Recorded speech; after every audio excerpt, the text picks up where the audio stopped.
Are you looking for specs on the Canon EOS R6? Are you tired of hearing about the R5? Do you want more details about video and photo specifications? Well, today, this video is all about the EOS R6, and we do have an update on the specifications that we're going to be hearing about on July the 9th. Let's get into it. Delivering informative capability-based reviews and tutorials on camera gear, filming techniques, and content creation. Hi, I'm Simon, and this is The Ordinary Filmmaker. If you're new here, subscribe to get notification of new videos like this one as they come out so you don't miss any news like today. And all the links to everything I talk about in this video, including gear discussed, are placed in the description down below. But before I get into the specifications on the R6, just a quick note on this Canon 50mm f1.8 STM lens that I'm giving away. If you'd like a chance to win it, just simply subscribe, that's it. I do have more details down below that talk about when the contest is going to close, so go ahead and watch that video as well. Whew, what a busy day, what a busy week.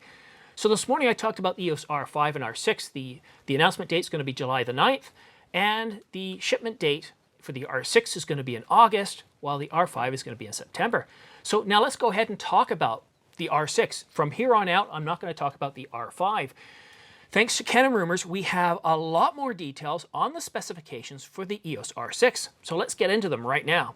The Canon EOS R6, as reported previously, is going to have a 20 megapixel full frame CMOS sensor. So for those of you looking for a 26 megapixel sensor, yeah, sorry, we're not going to get that. Now it will have IBIS, as has been reported before, and it's going to have 12 frames per second mechanical and 20 frames per second electronic.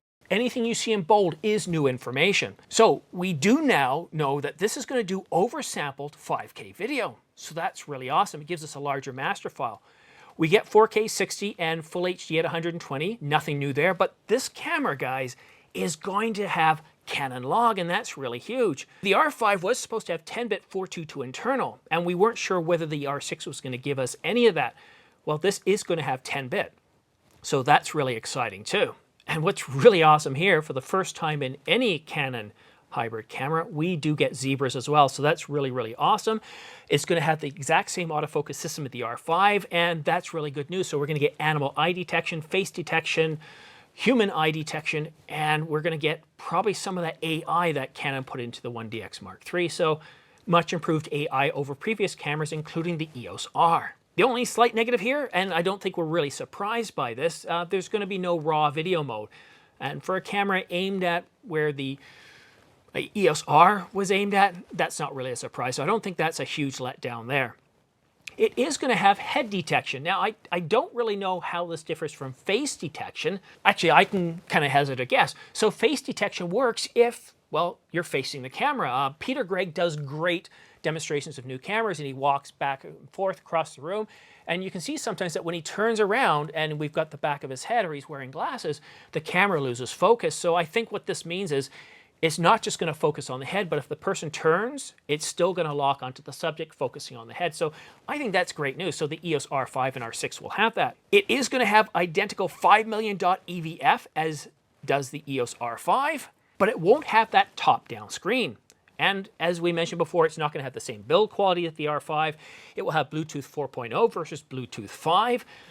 Not a huge thing if you're not using Bluetooth, but if you are, well, Bluetooth 5 can give you much more range at twice the speed. So if you're big into Bluetooth, the R5 does have an advantage there.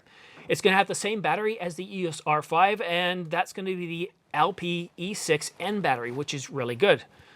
The announcement, as we've already found out, is July the 9th, and the price, according to Canon Rumors, is going to be somewhere under $2,500. Now, my bet is this is going to follow the EOS R. While Canon kind of sees the EOS R as a one-off, it really kind of isn't. The R6 is basically a continuation of that. So if you found the EOS R to be intriguing and you like that camera, then you'll probably like the R6. If you found the EOS R limiting in video capabilities and the dynamic range not so good, you're probably going to like the R6.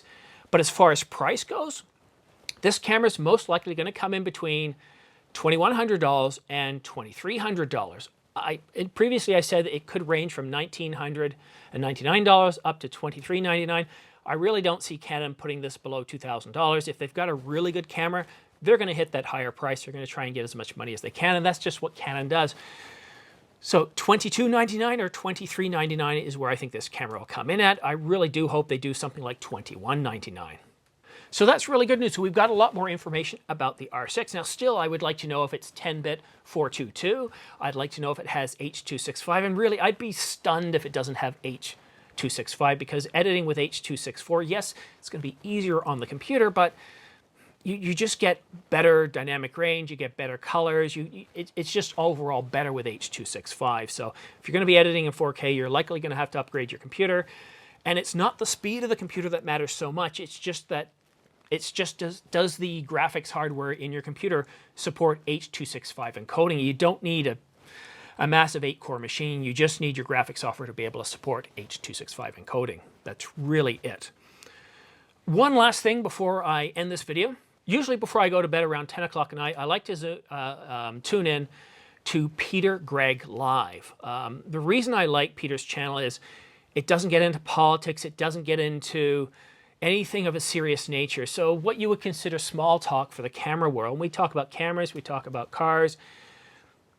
And I really like it because it's a great way to unwind the day. It's a great way to relax and go to bed feeling relaxed instead of watching the evening news and just stressing and worrying. So I find that once I've watched about an hour of Peter Gregg Live, I go to bed all relaxed, and I usually sleep pretty well. So give it a shot. Go ahead to Peter Gregg Live. Tell him Simon Says Hi. Go ahead and subscribe. He's only at 112 subs. Let's go ahead and get that up to 1,000 pretty quickly.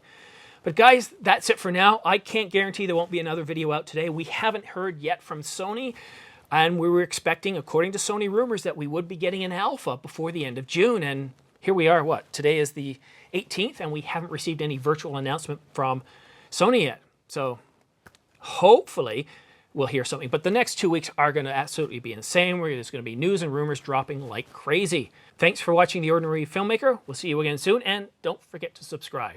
Thank you for watching The Ordinary Filmmaker. All equipment used and notes are placed in the description box, show more box, or down arrow thingy next to the title on the mobile app.